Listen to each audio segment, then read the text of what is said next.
Stand by, everyone. Stand by, as always. Technical fault. I'm in charge. It's me. Hello. Yes, welcome to this DigiPride panel talk entitled Bonus Levels, a history of queer games makers with the wonderful Sacha Coward, a fantastic British queer historian based in London. Real quick one before I kick off. So this is obviously part of DigiPride, part of Gaming Magazine's 2022 iteration, presented by Xbox, sponsored by 2K, Ally, Arcade Spirits, Devolver, and Wizards of the Coast. Thank you so much to all those wonderful people for their support. We've got an amazing season of prideful activities taking place across Gaming Magazine, and you can go and check out gamingmag.com/digipride for all that information. There's the link. So without further ado, I'm going to bring on screen the wonderful Sacha Coward. Sacha, welcome. Hello. Completely broken. You see, when I don't let Mia, when Mia's off, everything just goes to pot. I clicked the wrong button. We've lost the background. There it is. We've got a background. We're fully branded. We're now back on this. How are you? For some, well, my camera's doing some fun rainbow disco thing. It's rainbow. It's Pride. We're just going to go with. It's just happening. So cool. Why We're not? two non-streamers streaming on Twitch. This is just what happens, and this is where we are in the world. Yes. But yes, I'm super excited for this chat. I'm super excited for this talk. You did a fantastic one for us last year about the history of video games. This one is very much about the history of the games makers. Just give me a little quick kind of snippet of information about all of that. Give us a little teaser before you kick off. So last year, we spoke about LGBTQ plus representation in video games, the characters, the games, the storylines. This year, I want to look about where do video games come from, like the history and even the ancient history of where video games come from and how actually LGBTQ plus people have been involved with the technology, the design and the development of the games that we love today. Like where does that come from? And how, despite what some people say, which is, you know, LGBTQ people, get out, this is not your space. We built this space. We helped build it. That's what this talk is about. Exactly. And that's something to really look forward to as we kind of get through all these little interesting little tidbits of stuff that you're going to tease us with. And I think that's just something that really stands out to me is that how much from the year dot LGBTQ people have played a key role in the development of video games. So without further ado, let me bring your presentation up on the screen. I shall get out of the way. Just a real quick one for everyone. There is going to be a Q&A at the end. So this is going to be about a 45-minute, 50-minute talk. And then, save the questions for the end. I'll come back on and we'll field some Q&A at the end. But right now, I am going to hand over to Sacha. Enjoy. Awesome. So hello, everybody. Wherever in the world you're joining me from, it's lovely for you to spend your evening, your morning, whatever time of day it is, talking about queer history of gaming. So first of all, my usual work is in museums. It is in classical history. So most of the time I'm talking about statues and artifacts and paintings. The fact that I'm talking about gaming, we'll come onto it a little bit later, as a legitimate art form is kind of a new field in general. It's only really been in the past 10, maybe 20 years that we've been looking at video games as being a kind of history, a kind of thing that you can study and look at the same way that you would something in a cabinet. So this talk is called Bonus Levels, and that's for a couple of reasons. One, we're going to be looking at levels in terms of layers of video games. Like what is going on behind the scenes? Where do video games come from? They don't just get born from nowhere. There is a whole story of the history of how we ended up with the very idea of video games. And bonus, because quite often these kind of stories, LGBTQ plus stories, other than like events like this or in moments where we really focus on these kinds of people, they're often left out of the narrative. So the classic story of gaming is that it was made by cisgender straight white men for cisgender straight white men, possibly some Japanese people thrown in there too, and that's it. Now, obviously, we now know that that's not the case. There have been many people of all kinds of identities and backgrounds that have been involved in this. And this talk will just be picking apart a small taster of some of the LGBTQ people I think you should know about. It's not going to be exhaustive.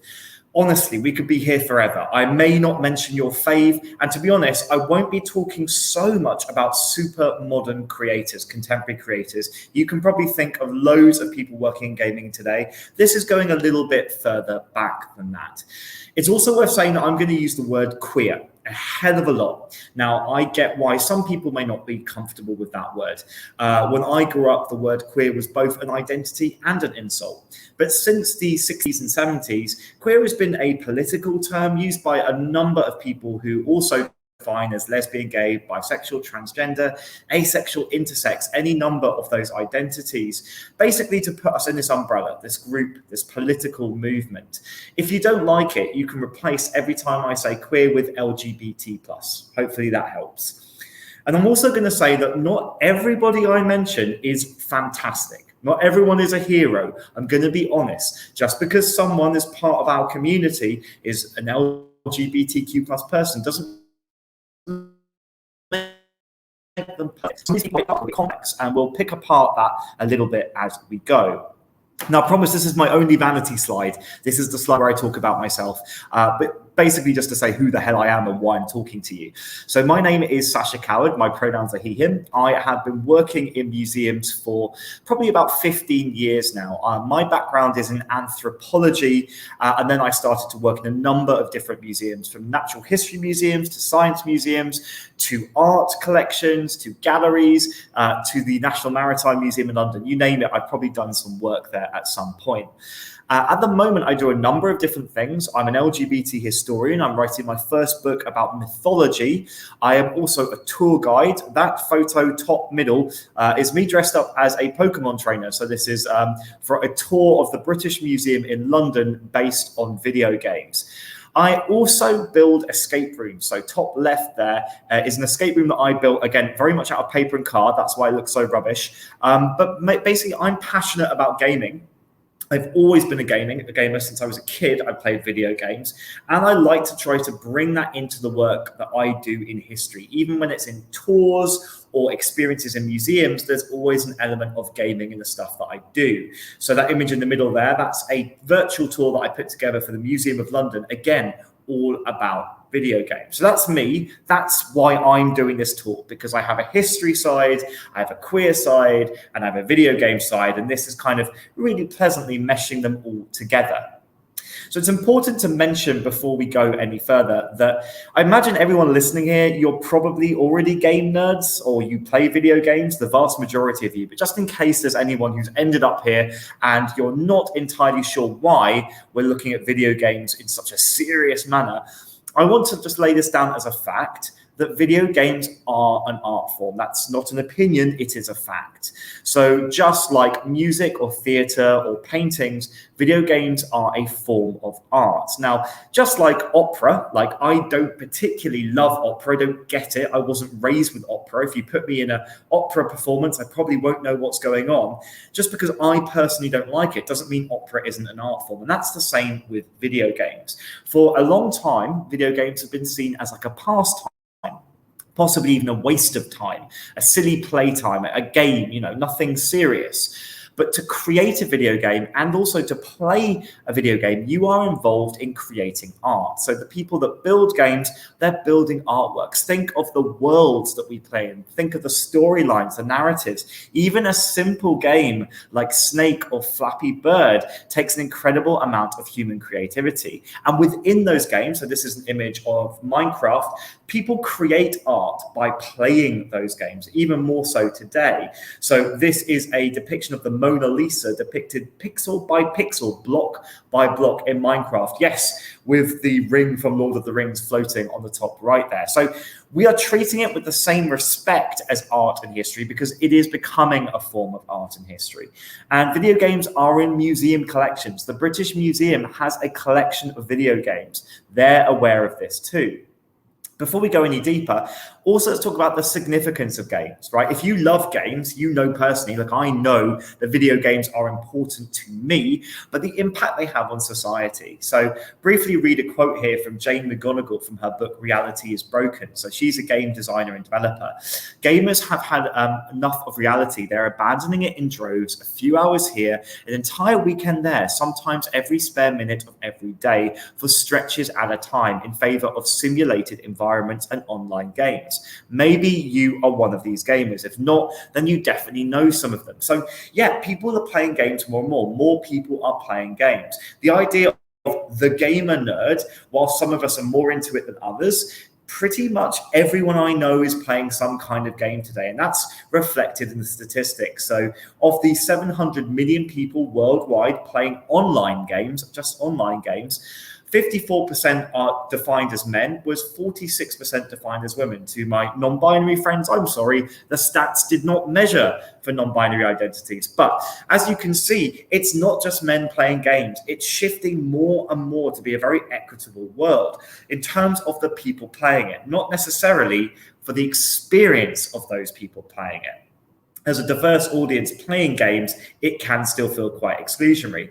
And looking at that chart on the bottom right, you can see that the video game industry back in 2001 was roughly making the same amount of dollars or millions of dollars as the music industry and the film industry. But by today, so as we move on to 2021, 2022, the video game industry is making more money than the film industry and the music industry added together and doubled. It's big, which means there is huge impact. So it's a big, important industry, whether you love it or not. Therefore, understanding the role that diverse people have played in games, in creating games, and establishing our part of that story, I think is really important, particularly when for a long time, we have been told as LGBTQ plus people, this isn't really for you. This is for straight people. This is for boys. This is for people, who've been playing this game for a long time. You're new and you are making the game world worse by adding your inclusion. So it's interesting to have this talk to basically say, look, we've been here since the start. In fact, I would even say we would not have video games full stop today the way that we do without LGBTQ plus people. This may not be a slide you're expecting to see because we're going to go way back. Just for this slide, we're going to go way, way, way back. So if we're talking about the origins of video games, now the first video game arguably was in the 1950s. Some people would say the 1960s or 70s, but I'm going to say the 1950s. But the story of video games is actually much older than that. It originates with the concept of computing. You wouldn't have video games or computer games without the concept of computing. So LGBTQ plus people involved in this field of study and understanding as part of the creation of what later would become video games. So the image that we see here, so on the left there is a medieval woodcut and it shows an abacus. Arguably, the abacus, yes, that thing that you would use at school to count different units of numbers and slide beads around, is arguably the prototype for a computer because in a sense, in a very basic sense, it stores information. So you collect information here as you go along, and it allows you to do mathematics by creating saved or stored information in a very analog way to RAM or memory in a computer. And that image on the bottom right is arguably one of the oldest abacuses we have. This is a stone tablet from Mesopotamia, which was, you would place stone blocks on the different units and move them around to do sums, kind of almost becoming a human computer yourself. We're now going to jump on again a little bit later. So we're kind of fast forwarding from ancient history to slightly less ancient history. We're going to go to 1514. So still a very long time ago. And this is Georg Joachim von Lausch-Rheticus. That's a long name to remember. So we're just going to call him Rheticus for short. Now, I'm going to do a very brief content warning. I'm going to briefly mention sexual abuse. So if you're uncomfortable with this, I would suggest that you just mute your audio for the next 25 seconds or 30 seconds. And I'm going to raise my hand again when I finish talking about it. So Georg or Rheticus, he was a scientist, and he was studying mathematics, but also looking at geometry and space. He worked very closely with Copernicus. Now, the thing that everyone seems to remember about Rheticus was that he was convicted of sexually assaulting or raping another man. This is a very complicated story. Remember, I tell you about not all of our characters are heroes. Now, a number of writers have posited that there is no necessary evidence that this was actually an unwarranted attack. The quote says that he plied a young man called Hans Mussel with drink, and then the two of them had intercourse. Now, whether or not this was actually rape or not, it's really difficult to say, because at the time, sodomy, which is relationships between two men, was illegal. This was something that you could actually have the death penalty. So as this very well-respected mathematician who was known at studying space, looking at the orbits of the different things in space to work out how the Earth was moving alongside Copernicus, he had to flee. And basically, he even lost his last name. His last name was removed because of this act of buggery, as it was described. Right, I'm going to raise my hand again if you have muted. Hello, welcome back. Now, because of being disgraced in this way, he had to run away and work on his own work sideways from Copernicus. And instead, he started to look at triangles and producing some of the earliest algorithms. Algorithms being complex symbol again, I'm not a mathematician, so if you are and you're hearing this and you're cringing, I apologize profusely. But basically, ways of generating sums and getting the numbers to do the work for you, almost creating systems, not quite programs as we would call them today, but these are the early precursors of what would later be generated into computation. And this was a man who was ostensibly gay. So moving on to our next story. This involves a certain character you may have heard of on the left there. So this is Byron, Lord Byron, who's depicted. He was known as mad, bad, and dangerous to know. He was also extremely bisexual. So this was a man who had men and women gasping after him. He was seen as an incredible heartthrob, a total historical hottie. Quite a problematic man himself as well. He was not known to be respectful towards the people that loved him. He was known to be incredibly vain and a bit of a narcissist. Now, his story ended up with him basically being shamed by a number of different writers. He became the person who was scandalized in newspapers for all kinds of things that he got up to, for political and sexual deviancy. Now, Lord Byron also had a number of children, and one of them is the young girl depicted there on the right. This is Ada Lovelace. Ada Lovelace was born in 1815. Now, because of her queer father, her mother was terrified that her daughter would grow up with the same deviance, that her daughter would grow up to be passionate and mad and dangerous. So Ada was raised, and any kind of poetry, any kind of art, any kind of aesthetic temptations were kept away from Ada. Instead, Ada was encouraged to indulge in mathematics. So Ada was growing up as a young woman, and not many young women at this time were practicing this kind of thing, but she was very much embroiled in the study of mathematics and sciences, logic. She was a logician, so to speak. Now, the reason for this was because of her father, her queer father, who was very much demonized. And so when she was raised, she was pushed in this other direction. If it wasn't for this, who knows how Ada would have gone? But Ada became an incredibly accomplished mathematician and ended up working with one of the very first computer scientists, although they would not have had this word today, Charles Babbage. So Ada wrote up a number of the equations and even arguably generated ideas for some of the programs for what would be the very first computer. Now, we can argue about whether or not this is truly a computer or not. It is debatable, but this is an example of the difference engine. Basically, a mechanized system that was produced by Charles Babbage, which would be able to do mathematics in a speed and a process that exceeded that of a human could, and that it was fully automated. Now, many elements of this were never fully completed. A lot of it remained theoretical, but there were parts of this that were produced. And Ada is believed to have been involved in writing some of these programs. Now, some argue to what degree she was involved in this, but it has been posited by some writers that Ada Lovelace was the first computer programmer. And this is way back in the early to mid 1800s. Ada ended up taking after her father a bit. She actually did have a number of relationships out of wedlock. She had a fiery temper. She was a very passionate person. She didn't necessarily fit the mold. So even though her mother was trying to pull her away from the life or the path of her scandalized father, she ended up, even through mathematics, being a bit of an oddball, doing stuff that wouldn't be expected of her. So this is perhaps one of the most obvious things. As we skip forward, we're going to jump into 1912 to the early 1900s to Alan Turing.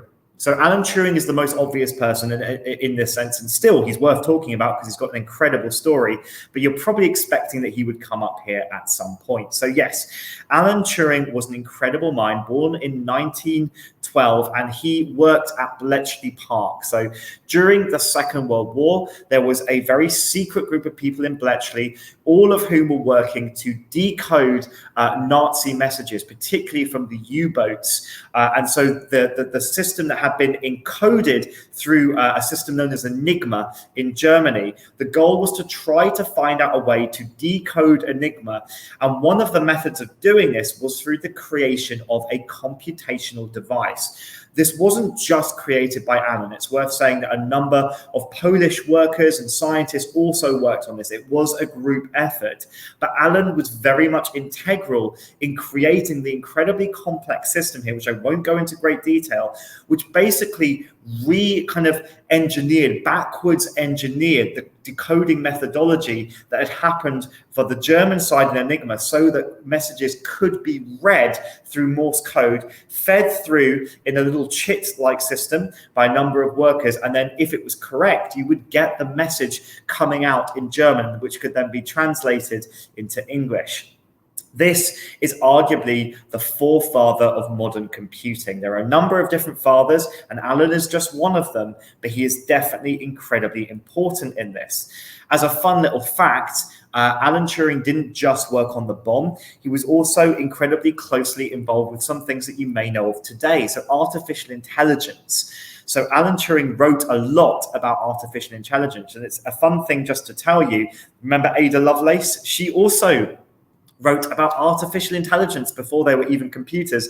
Basically, she did not believe there could ever be a functioning artificial intelligence, whereas Alan Turing, when he cited her in his work, was a little bit more unsure about this. He created something called the Turing test, the idea to see whether an AI, an artificial intelligence system, had got to a certain level of complexity. You would feed it to a single person, and you'd have A being a computer, B being a human, and if C could not tell the difference which one was a human over 50% of the time, then that meant that your computer was now easily confused for a human and was now a functioning AI. Now, this comes into an interesting place, the image on the right. If you ever try to log into a website and you get one of those screens where you have to type in the letters, or sometimes spot where, like, can you say how many trees there are in this image? That thing to check that you are actually human is known as a CAPTCHA, CAPTCHA, which stands for Completely Automated Public Turing Test. So this legacy of Turing even lives today in our computing. Now, the thing about Turing, and I like to show images of people when they're a bit younger. Often we forget that young queer people were children, they were teenagers. Well, Turing fell in love when he was a teenager with another boy, absolutely infatuated. And they wrote letters about natural science to each other. And when this boy sadly died in his teenage years, Alan was heartbroken. And it's partly this heartbreak that led him to become so passionate about science and mathematics. He was already a very mathematical and clever young man, but this was one of the reasons why he became so obsessed with it. So without his own sexuality, we might not have got the genius that was Alan Turing. Now, tragically, one thing you may know about Alan is his story ends very badly. Alan was caught after the war having sex with another man in a public toilet. And because of this, he was forced to undergo chemical castration, which meant taking female hormones, estrogen, against his will, which caused incredible pain, which meant his sexual function went completely out the roof. And also he started to grow breasts, as I'm sure you're aware. This was not something for a cisgender man. He became humiliated, became incredibly depressed, and there was a huge amount of self-hatred going there. And eventually Alan committed suicide. It wasn't until after this that Alan's relationship with basically being an incredible wartime hero has been celebrated, and now appears on the back of the British £50 note. But that's only relatively recent that the British government has owned up to the terrible treatment of this man, this kind of father of computer science. Now, a very quick step sideways. This is an image of Katherine Johnson. Now, Katherine, as far as I can tell, is not LGBTQ+. And so I'm not calling her a queer person. I want to mention that the history of computing involves all kinds of people. So Katherine Johnson, who was born in 1918, she was one of the human computers who worked for NASA. So she was one of these people who would learn to basically compute, and one of the first groups of people were a group of black women, particularly black women, who were learning how to use very, very early the prototypes of IBM computers to basically chart the directions and orbits that when spacecraft would take off from Earth to make sure that they were safe. Now, there's an incredible moment here that you can see this paper. This is the first paper where Katherine was actually acknowledged, her work by Skupinski and Katherine G. Johnson. So a black woman being acknowledged for her work in computer science in NASA. And if you watch the film Hidden Figures, you'll get more of a story of that. But alongside the likes of Katherine, we get the woman here, Edie Windsor. Edie was born in 1929. She was a Russian Jewish immigrant, and she says that at school she did date boys, but she only ever had crushes on girls. So she applied for doing mathematics at Harvard on an IBM fellowship. So we're coming to the origins of IBM and computing, and became a very, very well-respected computer scientist. So here she is here. I imagine this looks around the 50s or late 40s. Her girlfriend was a woman called Thea Spire, and they were very much in love, and she was very proud of this relationship alongside being an activist for gay rights. Eddie Windsor became a senior systems programmer, which was one of the highest levels that a programmer could reach, and was also being looked at by the FBI as part of a thing called the Lavender Scare, where they worried that LGBT people, particularly lesbian and gay men, people working in prominent positions, could maybe be infiltrated by the communists. So she was actually being looked at by the FBI. This is an image of Edie much later. This is 2017 at DIGIPRIDE. So tragically, her partner, Spire, died after a battle with multiple sclerosis, and Edie became a full-time carer. 14 years later, she actually remarried Judith Kaysen and took the US to court, the actual US government to court, because for her previous marriage, when Thea died, she was asked to pay $363,000 in estate tax, which she wouldn't have had to have paid if she was straight and married to a man. And actually, she won her case, which is incredible. She was described as a pioneer in operating systems. We now move on to the origins of video games. Finally, we've done computing. So video games and computers arguably come together. If you go on Wikipedia, the example you'll often be given is this game called Tennis for Two, which came out in 1958, made by William Higginbotham, who was a physicist. So this is argued to be the very first game. It was played on an oscilloscope, basically where you could bat a little light backwards and forwards, and it would simulate the physics of a tennis ball. Now, I will argue that that is not the first video game, and many people will disagree. But I will say that the very first video game was produced by a different man called Christopher Strachey. So Christopher Strachey was a British man. He was born in 1916, and he was a bit of a prodigy. So you can see a picture of him as a child there playing the violin. And this is actually an image that he printed. So he is argued as being one of the first pioneers of digital art, so creating art using computerized systems. This is a portrait that he's made using numbers. And he's also very closely related to another queer man. This is his uncle, who's called Lytton Strachey. So Lytton Strachey was part of the Bloomsbury set alongside Virginia Woolf, a group of people who were known to live in squares and love in triangles, and were many, many queer people. So Lytton there was known to have many lovers who were men. So it's part of a family lineage here. But the interesting thing about Chris is that he created a game where you could play drafts, so the board game of drafts, or checkers if you're from America, in 1952, which predates the oscilloscope game by 6 years. He was a gay man, as his sister described. He was a gay man who was very much tortured by his own sexuality.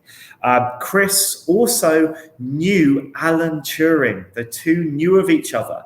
And one story goes that Chris created this amazing program which was known as the love letter, or the Strachey love letter algorithm, which would randomly generate love letters like the one below. Sweetheart Moppet, you are my arduous longing and anxious love. My sympathetic heart frequently yearns for your sympathy. And it would just create these random, ridiculous love letters. And him and Alan apparently had a really good giggle over this piece of technology. They were both at Cambridge at this time.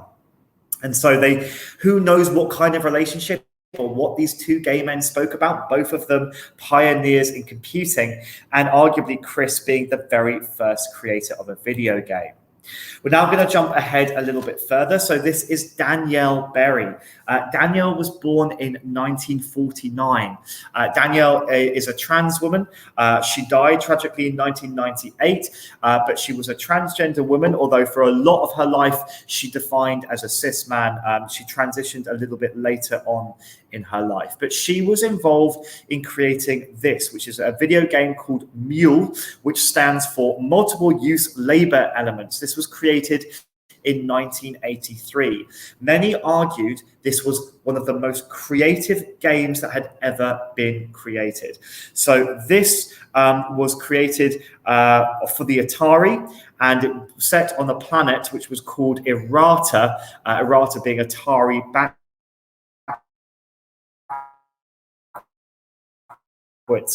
It was an inspiration for many contemporary games. So as an example, Shigeru Miyamoto said it was an inspiration for the Pikmin series. Will Wright, one of the creators of Maxis for The Sims, dedicated the original Sims game to Danielle Berry, who had died recently before the game came out. The theme tune appears in the game Spore. It even appears in the video game Roblox.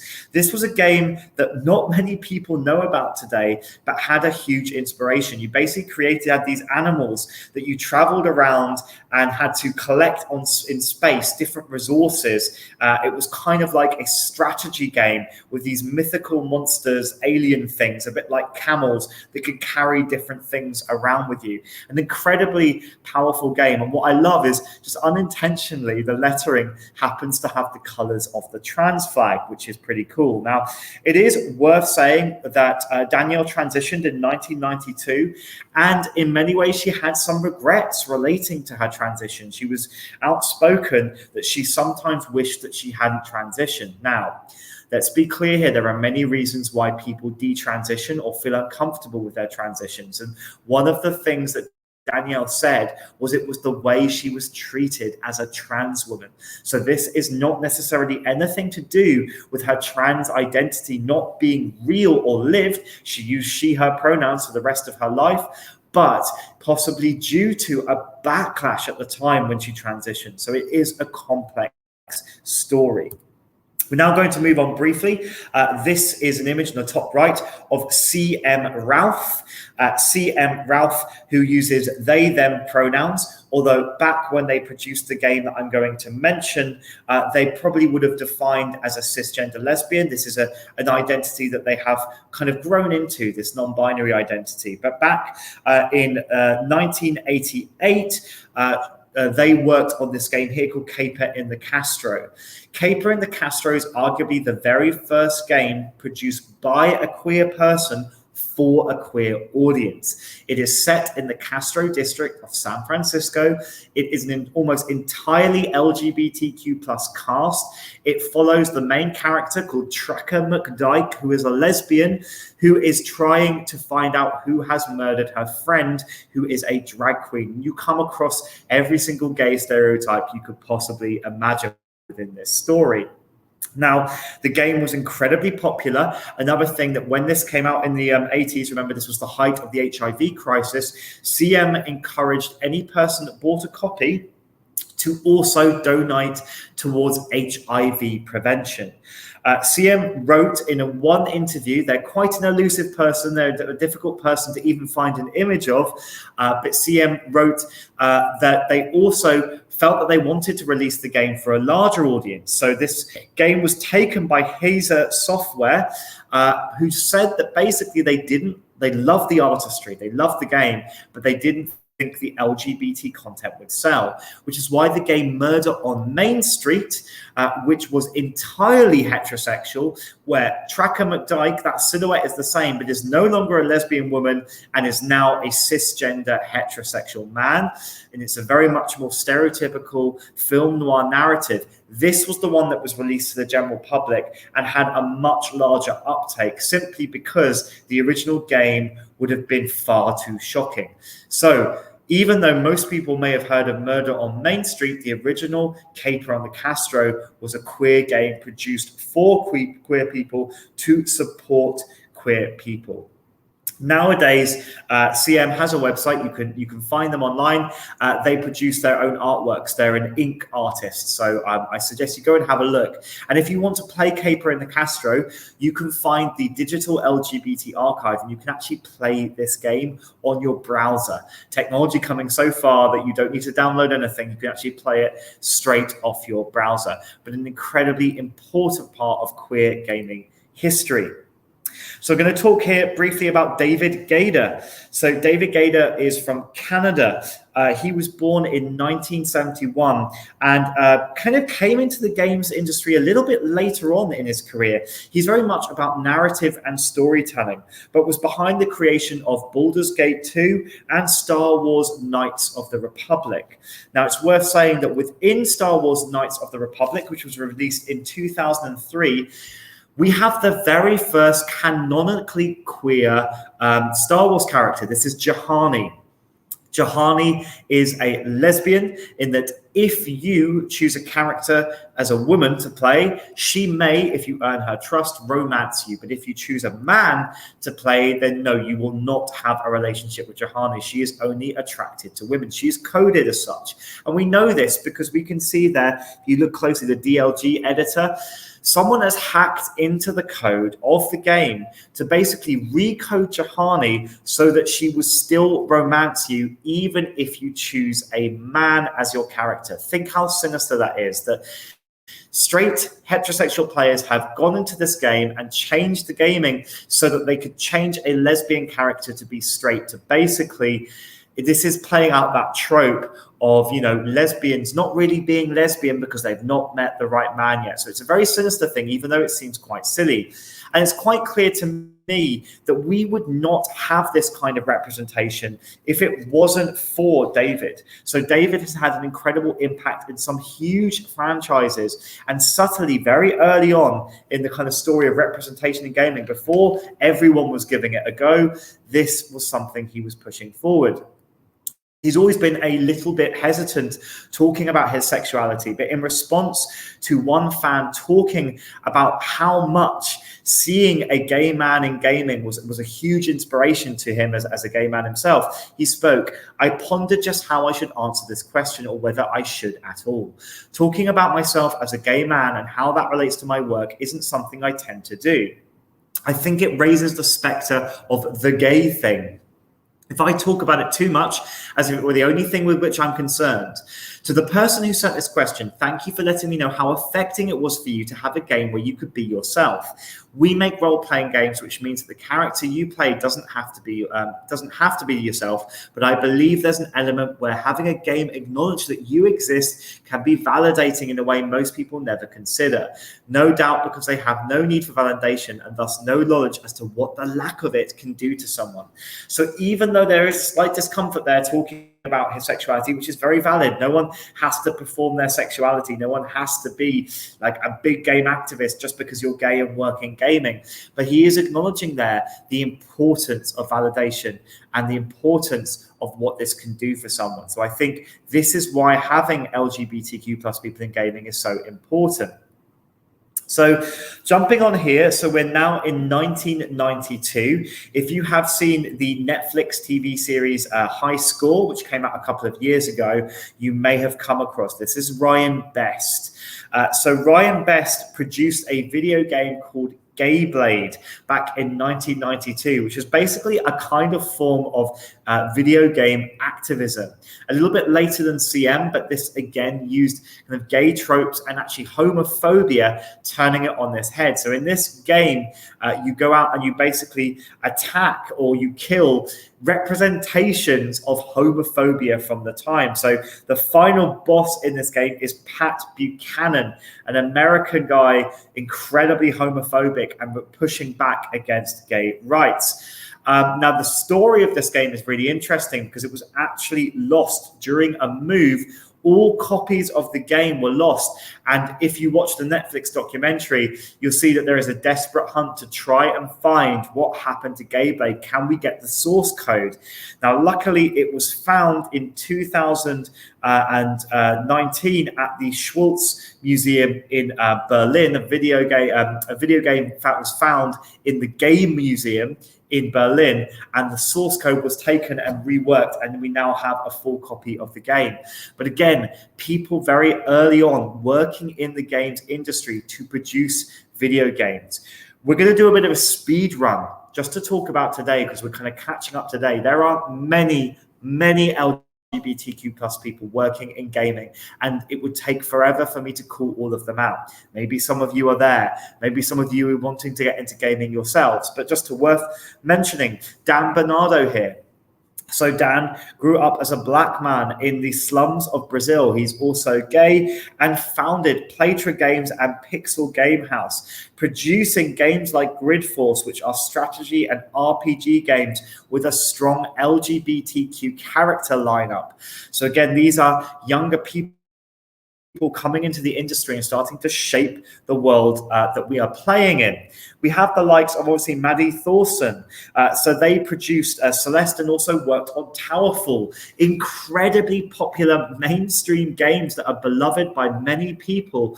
And through their like non-binary representation and trans representation, we see like in Celeste that the main character in Celeste is a trans woman, and there are depictions of the trans flag that appear throughout. It's subtle. Many, cis straight players may never know this, but it is there. Moving on to Robert Yang, another person that you should know about. So Robert worked on a number of mainstream games, including the Black Mesa set of games for Half-Life, but also produces his own art house games. So, for example, a game called Stick Shift, where you play a gay car. And this image there is from a game called The Tea Room, where you play a gay man in a shower and you have to make eye contact with another man. And if you do, then you end up having sex. You see, we are making, just like the kind of games we've been playing for so long, that cis straight people have been making sexy games and silly games and creepy games and all kinds of genres. We're making games that are specifically for a gay audience. Now, non-queer people may not want to play a game where they seduce a man in a shower, but this is an experience that he was taking of a discomfort, a difficult, challenging experience of being gay and turning it into a game itself. And then we have Chloe Spencer here. So Chloe produces a YouTube series, but also specializes in long narrative RPG games. She is the founder of Cross X Games, describing herself as a lesbian with a lot of lesbian characters appearing in her games. Long form story games that she produces, such as the game Fever, depicted here. So there's all kinds of people today of every kind of identity working in every part of the game industry. And not all of these people are out or talking about their identity. These are just the people, some examples of people who we do know about. Think of all the people that have been forgotten in this story. And let's not forget that obviously gaming is not just about the creators. It is about the players, and it is about the streamers. It is about the people responding and creating content out of video games. So we have a whole host of LGBTQ plus people producing content inspired by games, recontextualizing them, being speedrunners, creating drag based on these kind of games. So the game industry is becoming a world that is every bit as queer as every other part of history. So where are we today? Hopefully in this talk, I've given you a sense of the fact that going all the way back to the origins of computer science, programming, and mathematics, LGBTQ plus people in our lives had significantly shaped how this story has happened. We have been part of the story, as have straight people, as have black people, as have disabled people, as have women. Every group of people have contributed to the world that is gaming. Gaming is a human creation, just like the fact that everything that we create, all art forms, are born of the human mind. So the video game world, never feel like you don't belong, because we don't just belong, we helped build it. Arguably, the very first video game ever created was created by a gay man. Arguably, the very first computer was created by a gay man. So, we do have a right to this space. Now, I've chosen this image of Play It Proud, which was a sticker given out by Nintendo during a Pride Month, because sadly, we do have a long way yet to go. The game industry, whilst there is more and more representation, whilst there are more games that are doing very interesting things looking at LGBTQ plus identities, and also there are more game developers and game studios who are open about their identity and able to be these kind of heroes like that younger people can aspire to. Many mainstream game producers are still pretty much back in the 1950s. Nintendo is an incredible game producer. I adore Nintendo. I grew up with Nintendo. The Legend of Zelda, I've been playing those games since I was 6. All the same, the concept of sticking a rainbow logo on something or saying, we are here for queer people, you have to do a fair bit more than that. To this day, no mainstream Nintendo franchise game has clear, queer, or positive queer representation.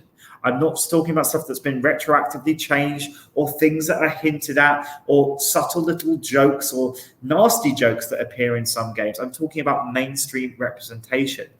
And so for us to, what I want to petition for game industries is to be more open and speak with their LGBTQ plus audiences creating their content, to think more about all the kinds of people that will be playing their games and not just stick a rainbow logo on it, and actually do the work, the hard work that might get some kickback, that might lose you some friends, but in the long run is the right thing to do because it honors the legacy of queer people creating games. Now, that's the end of my talk. This is the game over. If we have any questions or any thoughts that have come up during this chat, I'd be really happy to respond. Everyone, give it up for the fantastic Sacha Coward. Let's get some cheers and whoops in the chat. Sacha, that was fantastic. I mean, just amazing. Like I've probably known more the recent history of sort of the LGBT stuff. You mentioned there was a wonderful documentary on Netflix, High Score, that kind of ran through some of those points that you made about sort of more recent, sort of like maybe mid 80s onwards. But the idea that we can kind of lay claim to the fact that the LGBT people actually created video games, that's a win. And I think it's really clear to say, because I can imagine, we all know the worlds of 4chan, etc., reading this, and like, I'm not laying ownership to video games. No one group of people owns video games. If you watch that Netflix documentary, there's some amazing scenes where they show, the black people that produced some of the cartridges that means that we have games today, the women who worked on these, and straight white men too, all contributing to this story. What I'm trying to do is not say, hey, gays, queers, we own gaming. I'm saying that let's just remember we're part of this story too. You wouldn't have games without us because we're part of humanity. I think that's the message I'm trying to communicate. Absolutely. And I think the fact that obviously us at Gaming Magazine is where kind of bringing all that along and celebrating that. And I think this has been absolutely fantastic. If anyone does have any questions, please throw them into the chat. We are going to start to get through them very slowly here. We have our first question from the wonderful Virgo Andromeda, a very familiar face to us all.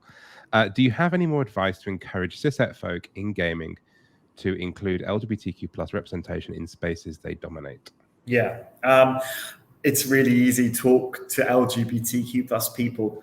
The classic story is like no representation of us without us, right? We need to be involved in that conversation, because I think a lot of people who are allies and want to do this kind of representation are nervous about making a mistake, and I get it. I'm writing a novel at the moment, and I'm including representations of people of color and identities that are not my own, and I need to make bloody sure that I have conversations, that I get people to look over my work and help me write those stories, because they need to be there, but also make sure that I'm not doing it a disservice. So I say, one of the things is talk to people around you, and to encourage people to want to do it. I would just say that, look, games are at their best when they're rich, right? It's like a really good stew. You want really good flavor in there. You want complexity, and you want it to feel human. Even if it is a beat 'em up, even if it's a shooter, add some of that subversion, some of that complexity that makes your game just feel real and lived. And part of that is making it reflect the humans, the real humans that will be playing your games. And so if you do that, if you sincerely, not tokenism, if you sincerely include representation in games, both in the content and those working on it, the artists creating it, you are going to make better games. Just for everyone, not just for LGBTQ plus people. The games are just going to be more varied, more interesting, more voices. It's going to be a better stew. That's my stew analogy of video games. Feeling hungry now. I know, you too. I've always, my famous catchphrase is, if you have a diverse company, you'll make diverse games. So realistically, we're here talking about LGBTQ representation, but of course, bring in all the other representations as well. Really kind of like add the flavor to that stew to sort of like flog that metaphor a little bit more. I have a question. How can you mentioned obviously there's a museum, there's a video game museum that popped up in Berlin. I think it was just before the pandemic. How can we make sure that these histories are retained? I think we're in an age now where we kind of blow past a lot of stuff. We kind of drift on past. The moment comes and goes. And I think not just from a video game point of view, actually, but thinking back to Stonewall, I think it was the anniversary of Stonewall riots today, I think. And I just want to be clear about how we can kind of remember our history as we move forward. So how can we kind of capture some of those really older histories around kind of Turing and Lovelace, etc.? And I think there's many different groups and organizations that need to come together to make this happen. So I work a lot with museums, and there is a lot of LGBTQ plus people working in museums and history, and we are constantly pushing to reframe what you mean by history. Firstly, let's include LGBT as part of the norm. It's great if I go to a museum in July or in February, which is LGBT History Month in the UK, or if I'm in the US, in October, whatever. But if I go, in May on a Tuesday, do I exist in the British Museum? If I, can I see that reflected? So I think it's about mainstreaming. I like the word usualizing rather than normalizing, usualizing queer histories in those spaces that are there to preserve history. That's one of the things. I think another thing is, let's be careful with social media. I'm an old fogey. Yeah, I know, and I'm on Twitch, and so I feel ancient enough as it is, but I'm just telling you that I'm addicted to Twitter. I use social media all the time. It's great. It can do some amazing things. It can do some horrible things. The danger is if we rely on that to save our stories, because there's a great thing there, it's going to be lost in the algorithm. How are you ever going to find it again? So we need to remember that, the internet is not always being archived. So if this is really good, it needs to go somewhere, whether that is in a book, whether that is filming it, whether that is creating something out of it so that it's enshrined in some way. I think that's really important. Twitter threads is yesterday's chip paper. I think that's the danger there. So yeah, working much more closely with museums. There is a video game museum in the UK, for example, in Sheffield. There is a video game museum, and they are actively looking at, identities of all kinds in their collection. So that's really cool to see. I know that major museums, I'm getting paid to work with them as a queer person. I know a number of other people are too. There's the Queer Britain Museum that's just opened in the UK. So stuff is happening. But we're just answering this question, actually. Yeah, the gaming museum. Are there other places around the world? Yeah. So the Queer Britain Museum, I only went there a week or so ago. It's at the moment it's really small, but they're going to close for a bit and then reopen bigger and bigger and bigger. Most museums, to be fair on them, are doing something. So I do tours of the British Museum almost every day. That's what I do as a little side job. And they have labels throughout the museum which show you where queer history is. I know that a lot of museum staff are really progressive, really interested in telling these kinds of stories. As far as I'm concerned, the future is open-minded and queer. And I know that there's been a lot of stuff going on. I'm not going to get into it in detail that may make you feel frightened, unhappy, scared, and really, really cynical. And I get it. I totally get it. It's very easy for me to say. But I see the movement is in this direction. Young people are moving in this direction. The people coming into history, coming into gaming are all going in this direction. Visit, I would suggest in the UK, the Sheffield Gaming Museum. And I would suggest also going to Queer Britain and seeing what they're up to as well as a start. I'm also going to give a quick shout out to the LGBTQ video game archive. Oh yes, yeah. I mentioned that with the. You did. Capering the Castro. So it was an amazing relationship between them and the museum in Berlin that found Gay Blade.